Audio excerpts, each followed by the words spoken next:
Hello दोस्तों, आप सभी लोगों का बहुत बहुत स्वागत है, अभिनंदन है। एसएससी जीडी 20 मई के तीसरे शिफ्ट का एग्ज़ाम ख़त्म हो चुका है। और आपके दोस्तों पेपर में क्या क्या क्वेश्चन पूछा गया था, आइए दोस्तों इस क्लास के माध्यम से एग्ज़ाम एनालिसिस करने वाले हैं। तो मेरे दोस्त, पहला क्वेश्चन पूछा गया था कि केरल का कौन सा नृत्य या नाट्य रूप जो कि यूनेस्को की अमूर्त सांस्कृतिक विरासत सूची में शामिल किया गया था। देखो दोस्तों, आपके पेपर में हमेशा लोक नृत्य से संबंधित क्वेश्चन हर एक शिफ्ट में पूछा जा रहा है। तो यहाँ पे दोस्तों आप सब लोगों को याद रखनी है। लेकिन आपके लिए पूछ रहा है सर इनमें से कौन सा आ जाएगा, तो कुटियाट्टम इस क्वेश्चन का राइट आंसर आ जाएगा। लेकिन ये भी आपको इंपॉर्टेंट याद रखनी कि सर कुटियाट्टम को यूनेस्को में कब शामिल किया गया था, तो वहाँ पे 2010 आ जाएगा। ठीक है, 2010 आ जाएगा। लेकिन आपके पेपर में एक और ज़्यादा पूछा जाता है कि जो कालबेलिया आपके राजस्थान से संबंधित है, और राजस्थान को भी आपके यूनेस्को में 2010 में शामिल किया गया था। तो ये भी आपको छोटे छोटे पॉइंट इस क्लास के माध्यम से याद रखनी है। ठीक है। लेकिन दोस्तों अगर मैं बात करूँ कि कथकली कौन से राज्य से संबंधित है, केरल से आ जाएगा। मोहिनी अट्टम भी आपकी केरल से संबंधित है। अगर मैं कुटियाट्टम तो आपके थय्यम भी आपकी केरल से। तो कहीं ना कहीं सारा का सारा आपकी केरल से ही संबंधित है। ठीक है। अगला क्वेश्चन ये रहा कि निम्नलिखित में से कुटिया शब्द का शुद्ध वर्तनी वाला विकल्प कौन सा है। आपके पेपर में देखो दो क्वेश्चन बार बार करेक्ट स्पेलिंग जो कि हिंदी से पूछा जा रहा है और बहुत इजी पूछा जा रहा है। ठीक है। तो यहाँ पे कुटिया के बारे में बोल रहा था, तो आप कुटिया का क्या आंसर लगाओगे। बोले सर यहाँ पे कुटिया का कुटिया ऑप्शन नंबर सी इस क्वेश्चन का राइट आंसर आ जाएगा। और मैं उम्मीद करता हूँ आपने भी आंसर सही दिए होंगे। ठीक है। तो यहाँ पे क्या आ जाएगा, सी आंसर आ जाएगा।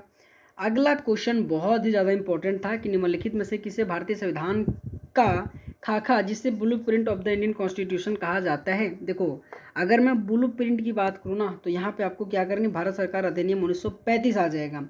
सर इसलिए ज़्यादा इसे माना जाता है क्योंकि इसी से दोस्तों आपके संविधान में हमारे बहुत कुछ लाया गया था, जिसमें से आपके सबसे पहले पूछा जाता है कि जो यूपीएससी है ना, सो कौन से सरकार अधिनियम के तहत लाया गया था, तो वहीं पे भारत सरकार अधिनियम 1935 के तहत लाया गया था। अगर मैं बात करूँ दोस्त, इसके साथ साथ ही जो केंद्र जो सशक्त है ना, बल केंद्र जो शक्तिशाली होगा, ये भी यहीं से लाया गया। ठीक है। अगर मैं बात करूँ और भी बहुत सारे, जैसे कि राज्यपाल की जो कार्यकाल है आपकी भारत सरकार अधिनियम से ही लाया गया। तो ये अधिनियम से संबंधित भी आपको सारा का सारा पॉइंट याद रखनी है। ठीक है। बाकी बात दोस्तों, अगर आप सबको ये क्लास अच्छा लग रहा होगा तो आप सभी लोगों से रिक्वेस्ट है यार, वीडियो को लाइक करके चैनल को जरूर सब्सक्राइब करना। ठीक है। अगला क्वेश्चन पूछा गया था कि वल्लभी प्राचीन ऐतिहासिक स्थल वर्तमान में भारत के कौन से राज्य में स्थित है। देखो अगर मैं वल्लभी की बात करूँ ना, तो यहाँ पे आपको कुछ करना नहीं है, बस आपको आराम से आंसर देना है। सर कहाँ पे गुजरात है, बोले सर गुजरात यहाँ पे आराम से लगाओ। लेकिन इसी के साथ आपके हड़प्पा सभ्यता से संबंधित जितने भी स्थल है बहुत ज़्यादा पूछा जा रहा है, तो उनसे भी आपको क्या करनी है, ध्यान रखनी है। जैसे कि अगर मैं बात करूँ आपकी दैमाबाद। ठीक है। अगर मैं दैमाबाद की बात करूँ तो आपकी ये महाराष्ट्र से संबंधित है, जो बार बार पूछा जाता है। कालीबंगन आपके कहाँ से संबंधित है, बोले सर राजस्थान से संबंधित है। इसी के साथ अगर मैं राखी गढ़ी की बात करूँ तो आपके ये हरियाणा से संबंधित है। तो ये भी छोटे छोटे स्थल से संबंधित भी अगर क्वेश्चन पूछा जाए ना, तो ध्यान रखिएगा। अगला क्वेश्चन ये रहा कि विंध्या पर्वत श्रृंखला किन दो प्रमुख नदियों घाटियों के बीच स्थित है। अगर मैं विंध्या पर्वत श्रृंखला के बारे में कहूँ ना, तो यहाँ पे नर्मदा ताप्ती, नर्मदा, गंगा, सोन, या फिर चंबल, यमुना, गोदावरी और कृष्णा। क्या आंसर करोगे, बोले सर इस क्वेश्चन का एक ही आंसर आ जाएगा और आप सब लोगों को भी पता होगा। ठीक है। यहाँ पे नर्मदा, गंगा और सोन इस क्वेश्चन का राइट आंसर आ जाएगा। ठीक है। आप विंध्या पर्वत श्रृंखला की बात करूँ तो यहाँ पे ऑप्शन नंबर 20 क्वेश्चन का राइट आंसर आ जाएगा।